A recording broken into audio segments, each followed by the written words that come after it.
This is Unstructured. Hey everybody, I just wanted to take a minute and let you know that there's some issues with the audio that are recorded. My microphone had the gain up too high, and through many efforts, we tried to fix the audio. We improved it a good bit, but it's still not fixed. Fortunately, Mark's audio is fantastic, and he's really the one who counts. So keep that in mind, and thank you so much for listening. Hey everybody, today I'm really excited. I'm with Mark Bowden, and Mark Bowden is famous for being a body language guy. I've been lately studying different specters of influence and then tying with FBI agents and crime. And Mark may think I'm a little weird, but I actually think this is all of a piece. Interrogation, influence, body language, all of these things actually do go together, both on the light side and the dark side. And I really want to pick Mark's brain a little bit. I mean, the guy's written 4 books, so I think he's just getting familiar with this topic. How are you doing today, I'm good, Mark? Eric. Thanks for having me here. Great to speak to you. Oh, it's awesome to speak to you, man, because you always put on a performance. And before we actually went on, we were talking about that, how we're always performing, and often we may have a single message or a set of messages, and we tend to be doing them over and over and over and over. How do you deal with that or keep it fresh for a new audience? Yeah, so you've got to remember that what is an old message for you, or something that has taken you years to get together, and you maybe have spent, I've spent maybe 15 years now delivering these same kind of messages. One friend of mine once said, look, you've only got one song. There's just everybody only ever writes one song. Some of them sound a little bit different. They got some different lyrics and different tunes, but the core message of the song is always pretty much the same. And I think that's quite true. So it's very easy for me at this end to, I guess, get bored of my message and not realize the importance of the message happens in other people's heads. The message happens in your head, in your audience's head right now. And for many of them, it's the first time for them to hear that. And it's important. People write me notes and letters and emails going, wow, when you said that really made a difference for me. It really changed my life. And if I start thinking about myself and going, God, I've heard this message so often, and there must be a better one as well. There must be something else. There must be something better.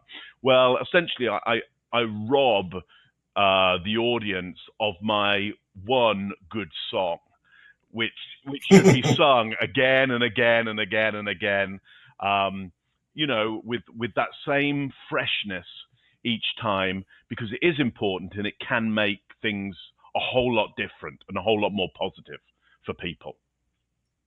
Now, you come from a stage background. Did that help you shape that perspective? Because technically on stage, you rehearse for a role and then you are performing the role, day after day or every weekend, 3 days a week, depending on how it lays out. Yeah, I mean, some performances that I did, gosh, I would do them for more than a year, 8 times a week, twice on a Saturday, twice on a Wednesday. Time and time again, and you'd rehearse for time. And you might think, well, is that about creating something that can be reproduced the same time and time and time again? But in my world of performance and theatre, we used to say it's different every night. And it's important that it's different every night. It's important that you practice what you're doing and you rehearse what you're doing, you prepare what you're doing in order to stay adaptable and available for the real moments that come. That rehearsal time is really about getting a solid foundation of what you're going to do, but it's not to get an idea of what exactly you're going to do. Who knows? When I'm performing on stage with somebody else, they may look at me a certain way, a different way. Things like that are going to happen. Yes. It's like, and then I'd go, well, what happened there? Because we didn't practice that. We didn't know that, that threw me off. So you have to, you have to stay adaptable. You have to include all the things that happen. So rehearsal for me was never about getting a final decision on what was going to go on. It was about getting a strong foundation to leave yourself available and adaptable to what really goes on between you, the other performers, and the audience, to really get a sense of the other human beings in the place with you and yourself as a human being. Makes total sense. And do not disturb doesn't always work. I just came to If find you out. take away anything from this podcast, take away when you put do not disturb, it won't always comply with your command. Yes, best laid plans. And I am actually going somewhere with this, because on stage, with the audience, you're communicating with each other and you're reflecting each other's energy as you go. And I'm thinking that that's a whole basis of all of your work, that in an interaction, 1 + 1 = 3. Yeah. Quite literally. Yeah, absolutely. You're trying to work the music between you and other performers and the audience, and I do that now when I'm speaking. I mean, if you go and have a look at the TEDx talk that I did, the importance of being inauthentic. Great talk. People often say to me, because I often train people in structure as well, the structure of how you might speak. And so I'll do a long lecture for people on structure, and they'll go, okay, so you did that great talk for TEDx Toronto, and what was your structure for that? And I say, well, I just decided I'd worked out the first kind of minute and the last 30 seconds, and then I just headed to the end and just saw what happened. And that's why I would say, I mean, go and look at it, but that's why I would say it's so alive. It feels quite different, I think, from a lot of other TED Talks out there, because you can't see somebody there who's rehearsed. I literally don't know what's going to happen next. And the people at TEDx Toronto would say, let's rehearse with you, and I'd say, well, I'm happy to do that, but honestly, I don't know what's going to happen in it. And they kind of smile at me and laugh, and after a while, I just kind of rehearsed with them an idea. I kind of pretended that this is what I was going to do.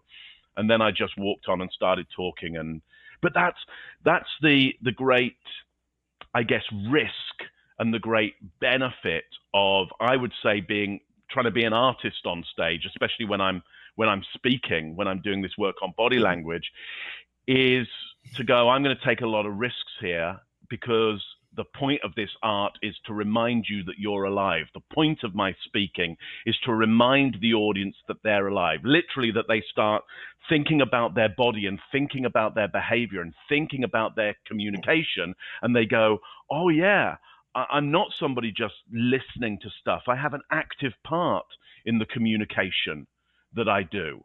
I can be purposeful in that. I can be available. I can be really present, really alive when I'm communicating. And Eric, that's what I'm doing right now. I've never said these words that I'm saying to anybody else on my podcast. I don't know whether they're good or not. I'm just speaking off the top of my head with an idea of trying to remind the audience that they're alive and that they have agency in the world, and they can make decisions, and they can have effect, and that effect can be good or bad, positive, negative, and everything in between. But we're all alive today. We're all here now, and that's an astonishing thing. That's an extraordinary thing. We're alive right now. Sure. Pretty amazing. Wow. It really is. If you go into the odds of a single sperm meeting a single egg and all the miracles that happen. But so what you're saying is you're living in the moment, or trying to absolutely capture the moment at any given point. Absolutely. And that means two things. That means I must be prepared. I must be prepared for that moment, but I must be willing to adapt to that moment as well. I've got to have a plan, and I must be willing to drop the plan at any moment and see where it's going. That's where the authenticity comes, is that moment where you go, wow, I'm dropping the plan. I don't know what's going to happen next. And that's very different from what, in my mind, other people might think about authenticity, which is just doing what you want, getting your way, living the life that feels best for you. If I lived the life that felt best for me, I wouldn't do any of these podcasts, because they're a bit of an imposition, aren't they? It's a bit like you want me to, talk to you. You're miles away. Try and get a quick relationship with you and your listeners. It's not something anybody, I think, naturally wants to do, or certainly I naturally want to do. So what do? I force myself to do it. I plan for it, and I remain adaptable. And hopefully because of that work, we have a great time here. Yeah, because the alternative is I just spend longer in bed. And that would be great. That would be authentic for me. But we wouldn't get to share this moment together, which ultimately I'm finding out is better than me staying in bed. True. I'm also a runner, and I'm a big believer in some of that. Most runs suck. Yeah. But I never feel bad afterward. I usually feel pretty good. Oh, I did that. Right. Didn't feel great at the time, but boy, it was worth doing. I'm in better shape. I feel better about myself. And speaking of running, you had quite the role in a Nike commercial. Yeah, you've seen that. Yeah. So if people don't know that, just get yourselves over to YouTube and probably put in Nike Streaker, and there you'll find me. In full glory, definitely living in the moment. Absolutely. So that was great to do. That much as it looks like I'm really streaking, though I totally am running across a football pitch naked while people are playing football. Two teams are playing football, and there's a stadium of people. It was a commercial for Nike for the Super Bowl, I think in about, I'm going to say 97 or something like that. 97 Super Bowl, maybe, something like that. And we filmed it over 4 days with full stadiums. So, tens of thousands of people in a stadium each day over 4 days, 2 football teams playing for 4 days as we filmed something that truly looks like I am, that moment of streaking. And it was Nike's idea. They wanted to get this sense of freedom, this sense of just do it. It was the first exposure of the Nike Shox trainers, and so I was the first time those were ever seen for the public. And they wanted to get this sense of what would somebody be like if they were truly free, if they were truly just doing it. And so they knew the work that I did within physical performance, and said, how about this? And I said, yeah, okay, I'm willing to do that. Sounds good. How much? And it was the right number. And so we went and did it. It was an extraordinary thing. Go take a look. But I think, 20 years later, the important thing to look at is how I capture physically for that brand that sense of freedom. Who would you be if you just got on the pitch and were free and could escape the law? There's that idea of the law running after me, the police trying to catch me, and they just can't. And not because I was super physically, super fit at the time. I didn't have the most athletic body at the time, but they're kind of going, look, freedom is and fitness and just doing it is an internal idea. You don't have to have the most athletic body to do it. Sure, and you had a real cheekiness about it. You were having fun with it, which is just awesome. Now, on the other end, because I wanted to get them in, you were fully covered in every possible way, playing an orc general, I believe, in Lord of the Rings. For sure. So I've worked for years in what we call skin work, which was when you mask up. I started my theatre career with a mask theatre company. Was obsessed with the idea of how you put on, I guess, costumes and faces and put on other characters. So I created the movement for that and the voice for that orc general. A little bit of voice for you now. Come on now. Hope that comes across. Oh, definitely. It's not Skype. We're on Skype. I've spent many years working in the performance of physicality and creating monsters and fear and trust. And so, eventually that transposed into the work that I do now, which really is about trust, really about that idea of why do you trust certain people? Why do you fear certain people? Why do you trust certain people? What is it about their behavior that causes fear or trust? And because business and politics, which are the worlds that, and sales, the worlds that I work in now, really want to know about how do they get others to trust them for good reasons. They think they've got good policy or good ideas or good things to sell or good leadership to give their people. But we follow the people that we trust most in general. And so, how do we create that trust? So in costume, technically, you were conveying the ultimate body language because your face is covered. You couldn't do it through voice. Maybe you could do something. Yeah, the voice is done later. But, the voice is done ADR, additional dialogue recording, afterwards in a studio to get that really deep, tone. So you get right. Yeah, you get right up on the mic and your lowest tones down there, and then they process the sound as well, which is awesome. Now I'm thinking that is what shaped you into your message. You've managed to go to the extreme level of communication, grandiose, and you've distilled it down into subtlety. Yeah, I think you're right. I've had the experience of going really big with ideas, really big physically. I mean, literally filling stadiums with that physicality.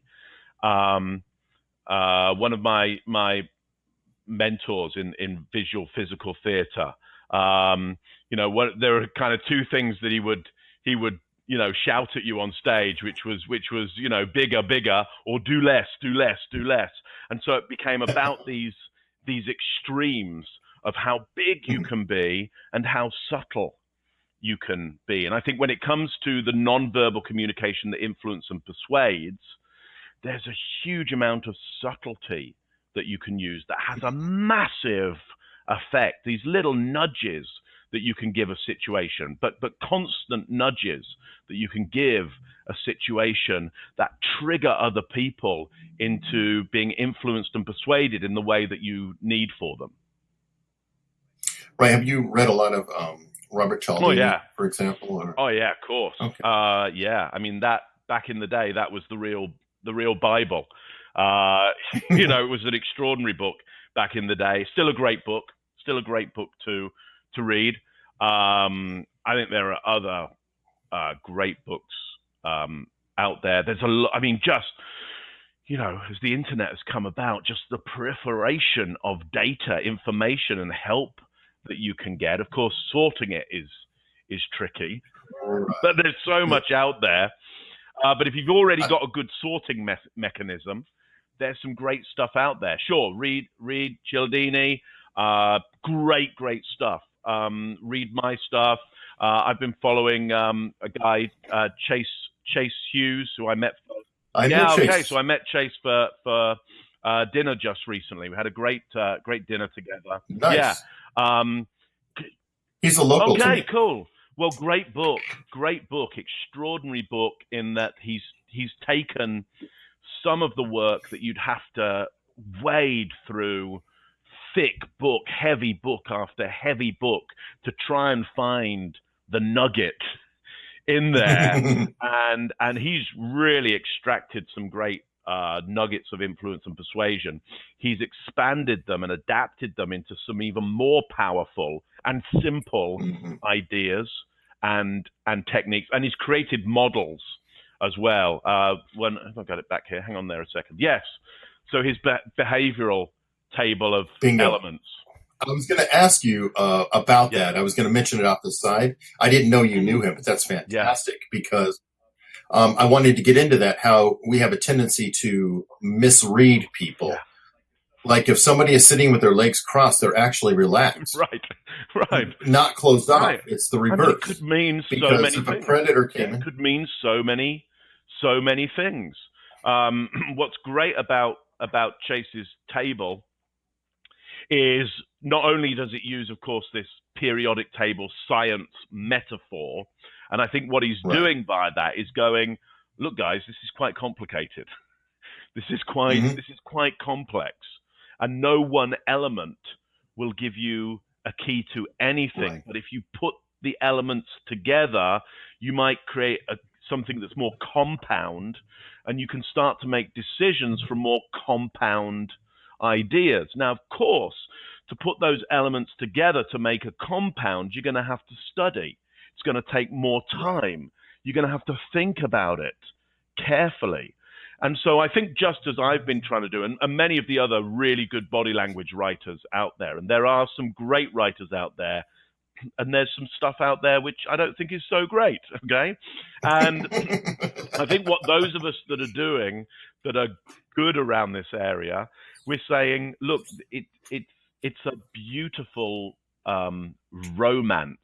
romantic idea that you could look at somebody and have them like that. Like, I've got them. I know what's going on. I've read their mind. I know what they're going to do or say, or I know what was behind that. It's a beautiful romance and it's a beautiful fantasy, but it isn't accurate. There's a nice truth to it that we want to know what people are thinking and feeling. We know the advantage of that. There's a lovely truth to it, but there isn't an accuracy to it. And therefore, I think what the really good writers in this area are trying to do, and I would say, Chase is one of them. I love Joe Navarro's work. There's a whole bunch of others out there who are fantastic as well. But I think what we're trying to do is help people with accuracy and help them get to the truth through accuracy. One thing that Chase, I know, definitely does is he likes to video the people and then go back to the video, because trying to do this live is where you go completely off the rails. But if you have the video, then you can look at compounding behaviors and say, okay, there seems to be something worth digging into there. And that's exactly how he puts it. He doesn't even say that that's a definite lie. He says there are indicators there that you should dig. Right. So look, he's also using, quite rightly, a technology that we have now, which is a technology that can record behavior and play it back after its fact. That's extraordinary, because the brain doesn't do that. The brain sees what it sees now, makes a judgment, and then when you think back about what you saw, you've imposed your judgment on it. Now, look, your judgment could be very, very accurate, very, very inaccurate, or something in between, but your judgment will believe it's accurate. And so now you're looking through this lens of your judgment. What Chase is doing there, quite rightly, is to say, look, we've got a tool here that we could use. We can record a moment in time and go back over it later and see it again and again and think about it really carefully. And he's absolutely right to say, look, all that is, if we see a moment or a collection of moments, as I'm saying there, a compound of moments, what that is interesting. As I always say, well, that's notable. That's notable, right. And it's interesting, and we should inquire more about that. Or not, if it's not valuable. If there's no value in finding out more, there's no value in knowing, are you lying to me or telling me the truth, or are you happy or sad, or are you upset, or are you disdainful or angry, or whatever it is. If there's no value to it, let's leave it and go on and think about some other more valuable stuff. So I'm glad that you like Chase's work. I think it's fantastic. He's one of a collection of a good handful of people out there who I think are doing some really interesting and great work, and man, that is a heap of work that he's put in there. You gotta just take your hat off to him when you see that and just go, well done on that. That is extraordinary. Sure. Now, to bring it back to you, I wanted to bring the videoing that he had mentioned in, because your latest work is about reading body language, but you've also stated that really that's not as important as conveying body language. Absolutely. Now, would you recommend, let's say you're going to give a presentation, videoing yourself so you can check yourself and see, what does this look like? How do I look? like watching it with the sound turned off, for example. Here's what I do. And it fits in very nicely what we're talking there about why you might video somebody else. But when you're speaking and behaving, you actually know how you're thinking and feeling. You actually know. Why would you need to go back and look at yourself? So here's a better thing. You need to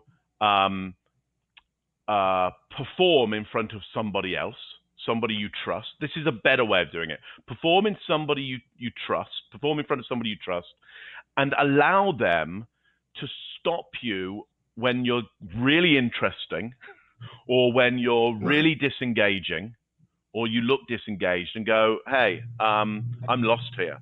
I don't get this anymore, and you seem disengaged, and I'm disengaged." And get them to say, "What's happening for you right now? What are you trying to do?"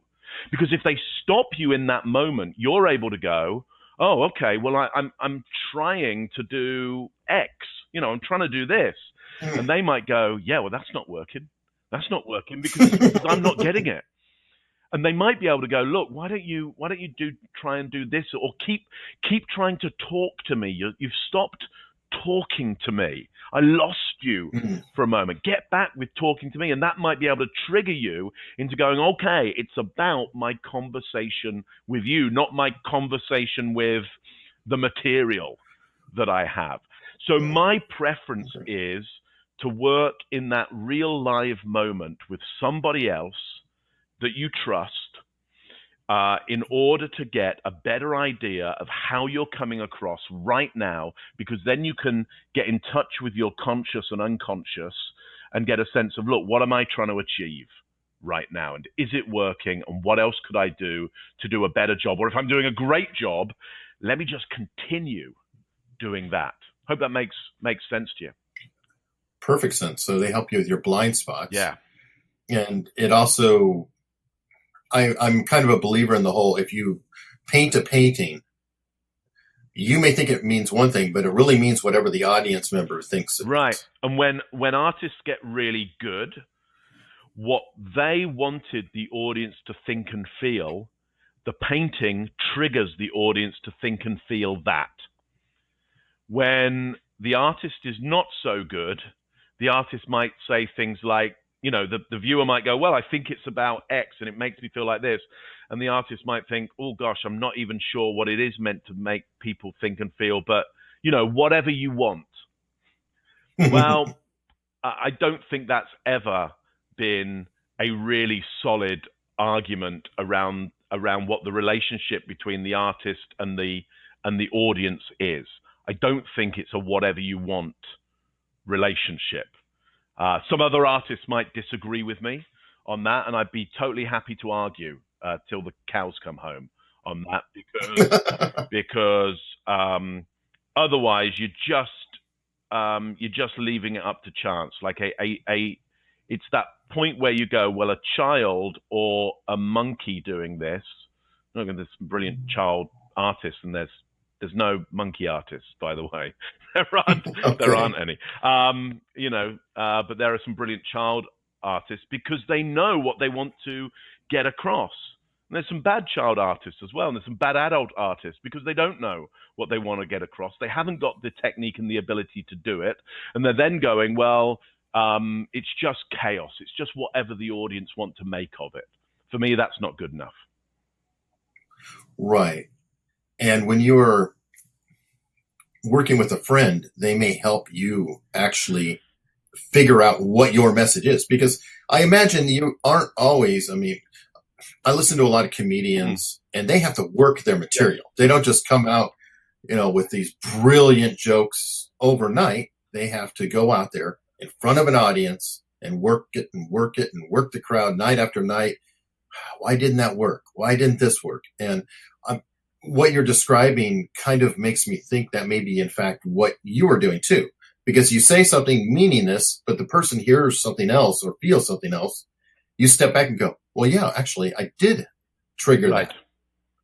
And sometimes that's good. Sometimes that's actually better than what you were trying to do. Oh, I'm not saying for sure that I can't get it wrong and it doesn't work out really well. I mean, there's cases where, I mean, that's the beauty of it is you can go, an audience can go, well, I got this out of it, and you go, wow, okay, that's great that you got that. That wasn't what I was trying to get. That's a better effect than what I was trying to get, you know. And you're like, I'll take that, but then you're thinking, yeah, but how do I do that again?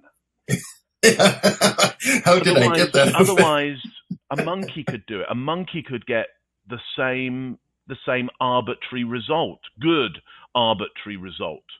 And I want to be able to reproduce the result, not necessarily go through the same motions each time to get the result, but what do I need to do in today with you and your audience to get the result that I'm looking for, which is for people to go, wow, I'm alive. I've got power. I can do stuff and it has a result. Yeah. So what do I need to do? And so I'm not saying that I've by any manner that I've perfected the outcomes, right. But that's what I'm trying to do. I'm trying to perfect the outcomes, and I'm trying to perfect the technique to get to those outcomes. And getting the outcome that I want, that's the moment of art. That's the moment when it works, when somebody thinks or feels and gets triggered and starts to integrate into their life the idea. That's the moment of art. And the process is something that you must love or enjoy or thrive in, because it's painful to get there. Yeah. So the process of it is something you kind of maybe have to become a little bit obsessed by, because you have to care about it more than most anything else, because it's hard. It's hard to talk to a large group of people and all of them to go away with the same idea. That's really hard to do. So if you want to achieve what is incredibly hard, you've got to work really hard at what are the objects and the tools and the elements and the scenarios and the situations. How do we manufacture this moment with them to get this incredible moment of everybody thinking, feeling the same thing and doing the same thing? Now, changing gears slightly, do you feel that your dyslexia actually helps you in this regard? And the reason why I'm bringing it up is there's been some studies on dyslexia or some thoughts about it. Like, one, reading is new. If we look at all of mankind, how long we've been around, reading is a new thing, and it's not necessarily adaptive for the entire population. People who are dyslexic tend to be better at memorizing things, more observant, able to see things around them. And I think it's actually a superpower in its own way. Yeah. Yeah. It's just not it's just not a superpower at reading and math on the whole for most of us. Dyslexia has some, has a spectrum and has some elements to it. But yeah, I think, look, language is probably about 200,000 years old. That's how far away back we kind of start seeing cave paintings that seem to have a syntax to them. They're using images in order to tell stories, and those images are there's ideas in the head from probably past events or fantasies of events that are being put onto the wall, and that's maybe the first time that we're starting to see language evolve. So maybe only about 200,000 years old, and it's about 200,000 years ago that we start to see the neocortex become really big. Skulls before are not as big as the skulls that we have here in the frontal lobe area. So yeah, I think you're right. It's pretty new. So is my brain trying to catch up with that? Has my brain advanced on that? Well, certainly we know it's for us dyslexics. It's different, and we know how it's different in that the areas of the brain connect up with each other. And if you imagine they connect up with kind of pylons and cables, connecting each kind of, village or town to other villages and towns. And in some people, their brains, they have really short connections. And so they don't connect very quickly to other areas of the brain, but they connect rapidly with very near areas, which mean they can become very focused in an area for a very, very long time and very obsessed with an area. My connectors, if you call them that, have really long connectors, and they're all over the place, which means that I will literally see the world in a different way than some other people. Not necessarily a better way, but very different and useful way, in that I see really big pictures. I see how something that somebody says, I'll instantly connect it to other things that I've heard, which aren't connected in most other people's minds at all. I'll put it in historical context. I'll put it in context of other areas, literally other areas of my brain. And so suddenly somebody says something, and I've got this big world around it, which can be really helpful. It can be nonsense for some people. It can be like, why are you talking about that? And sometimes people will go, God, why didn't we think of that? That's brilliant. That's genius. And so, really that's partly what certainly is that style of thinking that's gone into all of the body language work that I've done, which made it so different from other writers in the area, is people were going, wow, we haven't seen anybody think like that before. Think about body language in that way. Gather the tools and techniques around that. Put it into one place. Certainly, I was thinking about it in a very different way than most other people. Yeah, and it is this mindset that that does that. We also often learn because we're having to cope in a world where the majority aren't thinking like us. Dyslexics are around about 1 in 10. So 9 out of 10 are thinking, in much the same way. And we're having to manage that world. We find ways to cope and live in that world, and sometimes just break it. Just break that world, not take part in it. So there's some kind of social radicalism and ideas radicalism, which isn't solely from the dyslexia. It's solely from how we cope and how we manage with a world that isn't dyslexic. Though we I'm back with you now. I just tapped a button there that cuts off the sound. We're coping with a world that isn't in the main dyslexic, but we would say that it's pretty much made by dyslexia. So it's great that the lights are on here. Thank a dyslexic for those light bulbs. Another reason that you can read body language, though, is you're busy observing everybody. You don't quite fit in.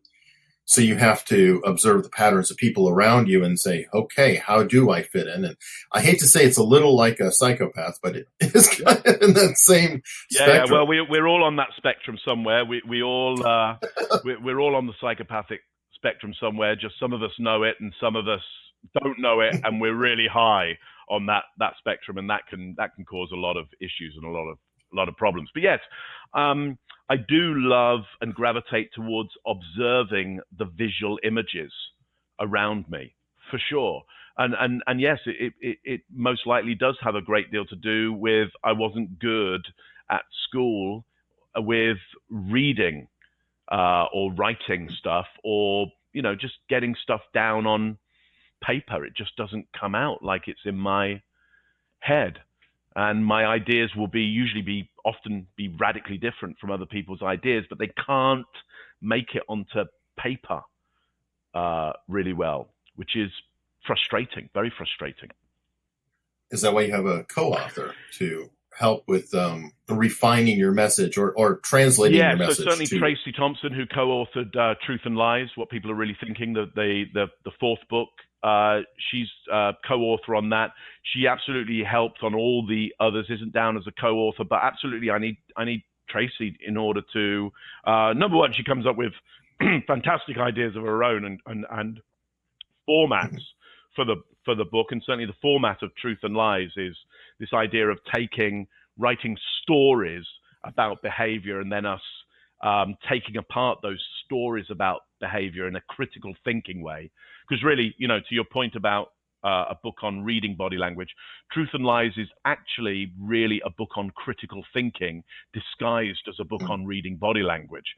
It's a book on how to think better and more accurately about other people. Now, it has all the great stuff on body language that you're looking for, Sure. but what it has above many other body language books is a critical thinking method.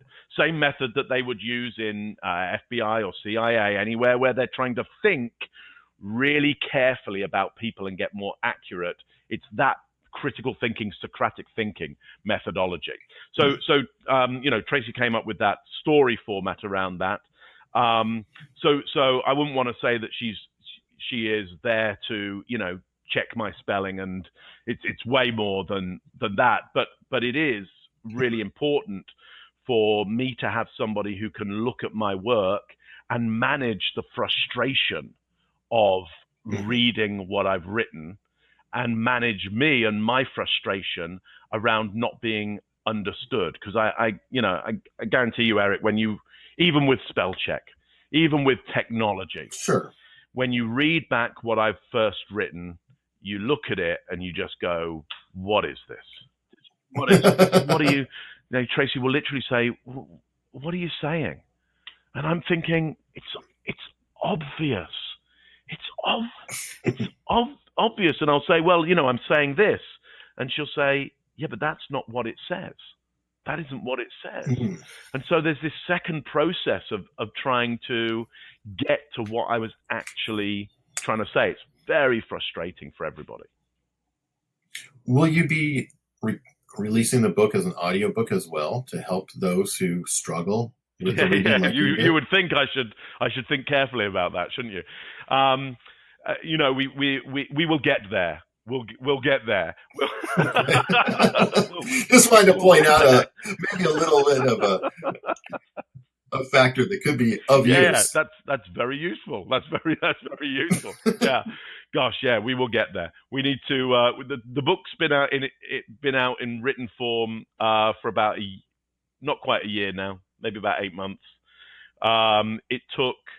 It was released at different stages in different markets as well. Mm-hmm. Who knows why? I don't understand the publishing world. And now we know it's across the world. I think now we can look to going, okay, let's get it out in the audio format. So thanks for that little nudge there, Eric.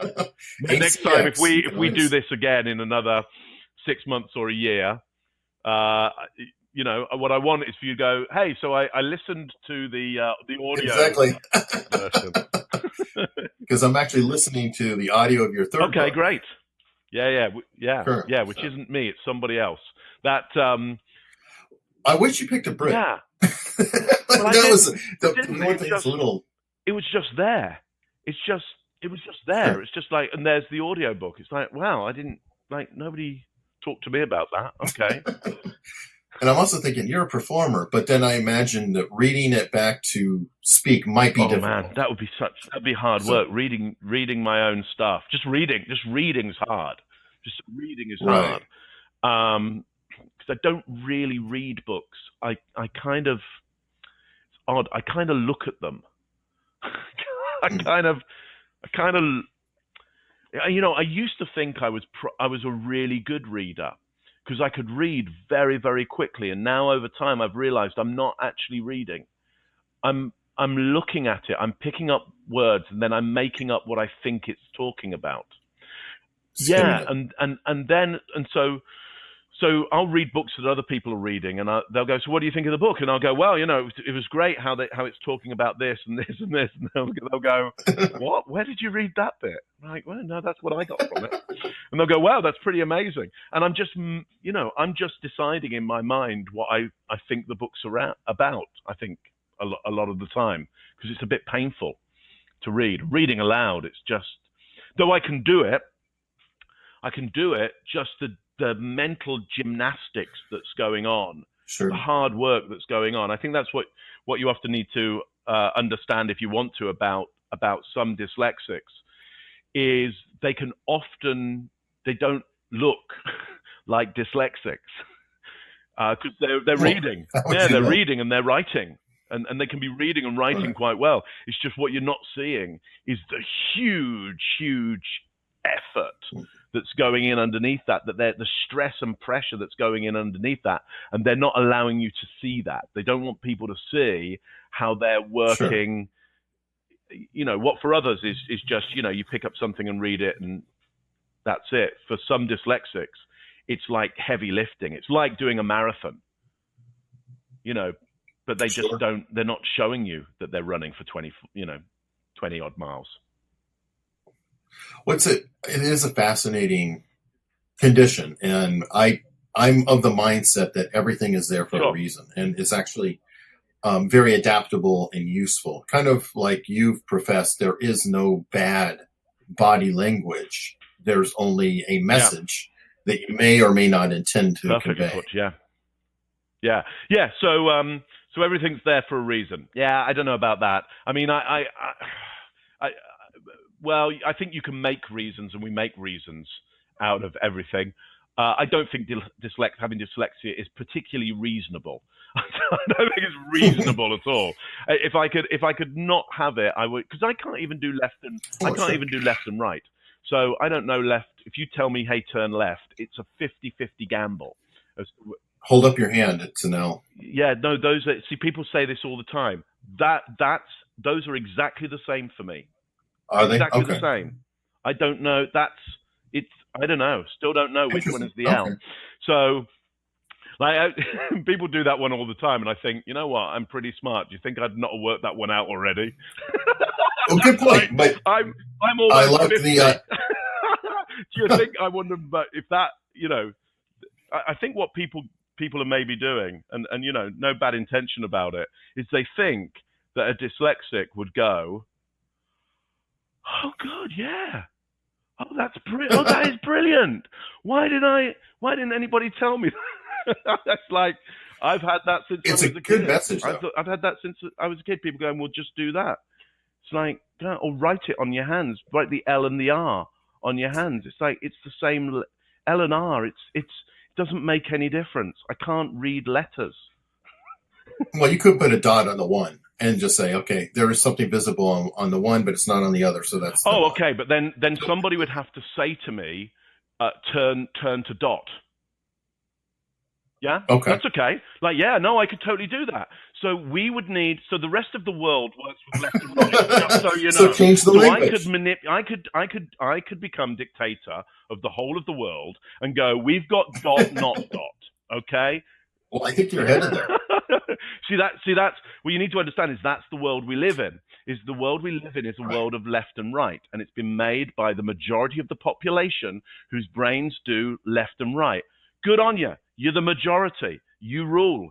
It's great. I'm all for you. It's just we don't work like that, and we don't have the power to adapt your systems on you. It'd be a little bit unfair on you because they're working great. They're working great for you. But so True. some parts of the human world we have a little bit of problem with, and other parts we literally make it decent for you by creating light, E equals MC squared, incredible art.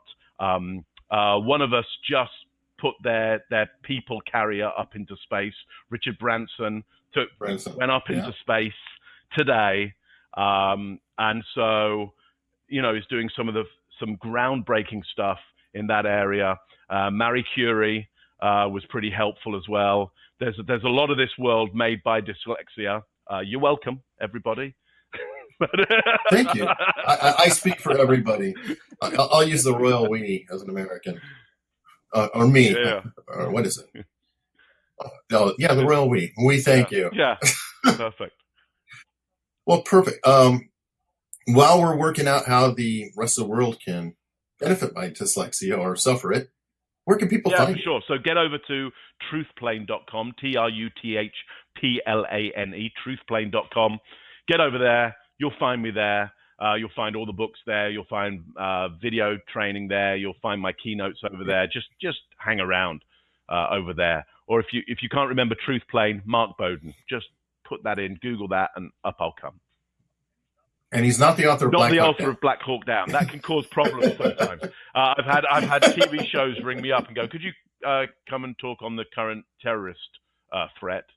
And I'm like, "Oh, okay. I don't know how I might be helpful." But, then I go, "Are you sure? You're after the right Mark Bowden there?" But if you put in Mark Bowden body language, I'm more likely to come up. Yeah, sure. All right. Well, hey, I probably will like to have you come back. You listen, anytime. I'm always happy to talk to you. All right. Thanks so much for coming on. Great to speak to you. And thanks everybody for listening.